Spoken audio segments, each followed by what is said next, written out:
आज हम लोग देखेंगे कि सिंगुलर और प्लूरल का मीनिंग क्या होता है।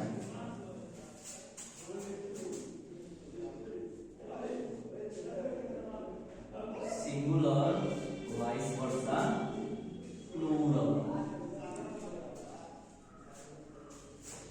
सबसे पहले जान लेते हैं कि मीनिंग क्या होता है। जैसे मान लीजिए कि हमारे पास एक लैंग्वेज इंग्लिश का वर्ड है, हम बोलेंगे कि इसका मीनिंग क्या होगा, लैंग्वेज का मीनिंग क्या होता है। तो बहुत लोग बोलेंगे इसको हिंदी, इसका बताते हैं भाषा। लैंग्वेज का मीनिंग क्या होता है, भाषा।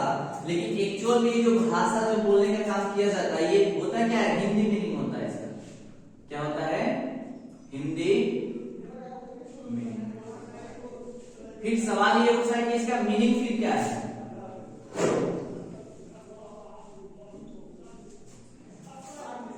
तो लैंग्वेज का मीनिंग क्या है, भाषा तो उसका हिंदी मीनिंग हो जाएगा, लेकिन उसका मीनिंग क्या होगा, ये मतलब मीनिंग कोई जानने का काम ही नहीं करते। हम लोग गलत डायरेक्शन में चीजों को लेके चलते रहते हैं, इसलिए तो हमको इंग्लिश समझ में जल्दी नहीं आता है। तो लैंग्वेज का हमारा मीनिंग क्या होगा, तो सबसे पहले ये सब जानने के लिए मीनिंग को जान लेते हैं। किसी भी चीज का हम मीनिंग कैसे बताते हैं, तो मीनिंग बताने का मतलब ये होता है कि उसको हम किस चीज से पहचानने का काम करते हैं। तो सवाल ये होता है कि लैंग्वेज को हम किस चीज से पहचान पाते हैं, कैसे पता चलता है कि कोई हिंदी बोल रहा है, कोई इंग्लिश बोल रहा है, कोई उर्दू बोल रहा है, कोई फारसी बोल रहा है। तो हमको साउंड से पता चलता है, किस चीज से, साउंड से। साउंड दिखाई मतलब सुनाई देगा तभी तो पता चलेगा कि हिंदी बोला जा रहा है कि इंग्लिश। तो हमारा लैंग्वेज का मीनिंग यानी कि मतलब क्या होता है, साउंड होता है।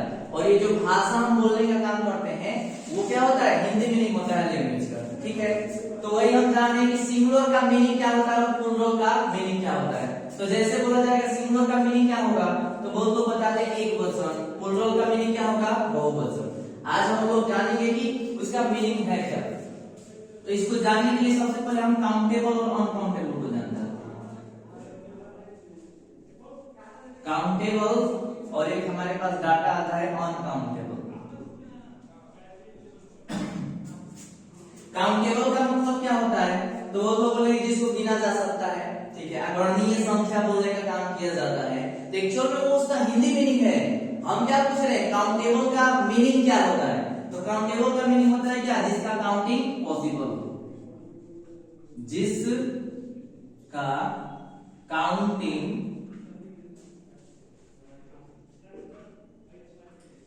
काउंटिंग पॉसिबल, उसे हम क्या बोल देते हैं, काउंटेबल।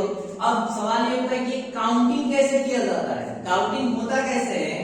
तो काउंटिंग होने का मतलब क्या है, जैसे 1 2 3 4 इसी तरह से क्या अपना चलता जाता है। तो ये जो पहला वर्ड जो निकल रहा है मुंह से, जैसे हम किसी चीज को 1 बोलने का काम करते हैं, 1 2, तो जैसे हम किसी चीज को 1 बोल पा रहे हैं तो उसको हम क्या बोल देते हैं, सिंगुलर। यही हमारा क्या होता है, सिंगुलर का मीनिंग होता है। कोई भी चीज है अगर उसको हम 1 बोल पा रहे हैं तो उसको हम क्या बोलेंगे, सिंगुलर। और जैसे 1 से आगे बढ़ेंगे 2 3 यानी कि 1 प्लस, तो इस चेहरे को हम क्या बोल देते हैं, प्लूरल बोल दिया जाता है। यानी कि हमारा ये जो प्लूरल का बेस है वो क्या है, सिंगुलर है। सिंगुलर क्या है, प्लूरल का बेस। अगर आप किसी चीज को सिंगुलर बोल पा रहे हैं तो इसका मतलब है कि वो चीज प्लूरल भी हो सकती है। तो सिंगुलर है तो प्लूरल है, प्लूरल बोल पा रहे हैं तो जाहिर सी बात है सिंगुलर होगा तभी तो कोई चीज प्लूरल बनेगा। अचानक से 2 थोड़ी बोल पाएंगे हम, पहले 1 होगा तभी ना 2 होगा। तो प्लूरल होने का मतलब क्या है कि सिंगुलर भी वो चीज हो सकती है। अगर किसी चीज को हम सिंगुलर बोल पा रहे हैं तो वो प्लूरल भी बन सकती है। ठीक है, अब जानते हैं कि अनकाउंटेबल क्या होता है। तो अनकाउंटेबल का मतलब होता है काउंटिंग नॉट पॉसिबल।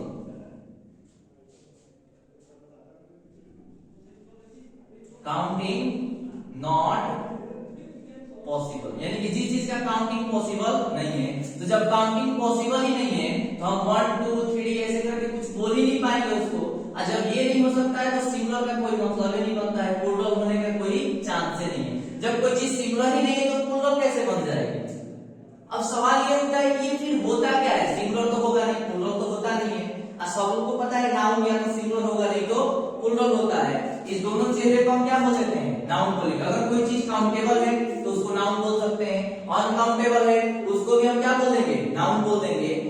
कि नाउन को भी हम डिफाइन कर पा रहे हैं। नाउन क्या होता है, जिसका काउंटिंग पॉसिबल हो, या फिर जो चीज काउंटेबल है या जो अनकाउंटेबल है, वो सारा का सारा क्या होता है, नाउन। या फिर हम ऐसे भी इसको समझ सकते हैं कि दुनिया में कितनी चीजें हैं, तो बस दो ही चीजें हैं, लिविंग थिंग और नॉन लिविंग थिंग। यानी कि लिविंग थिंग होने का मतलब भी क्या होता है, नाउन।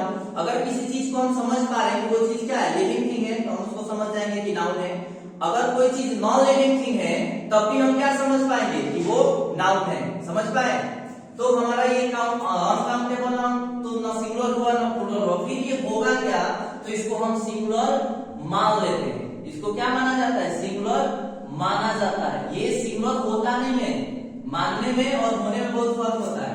तो ये काउंटेबल डाटा या तो सिंगुलर होगा नहीं तो प्लूरल। अनकाउंटेबल जो डाटा है वो या उसको ना वो सिंगुलर होता है ना वो प्लूरल होता है, इसको सिंगुलर मान लिया जाता है। अब किसी भी चीज को आप ऐसे ही कुछ भी मान लीजिएगा, उसके पीछे रीजन होता है कोई। इस रीजन को जानने का काम हम अगले स्लाइड में करेंगे।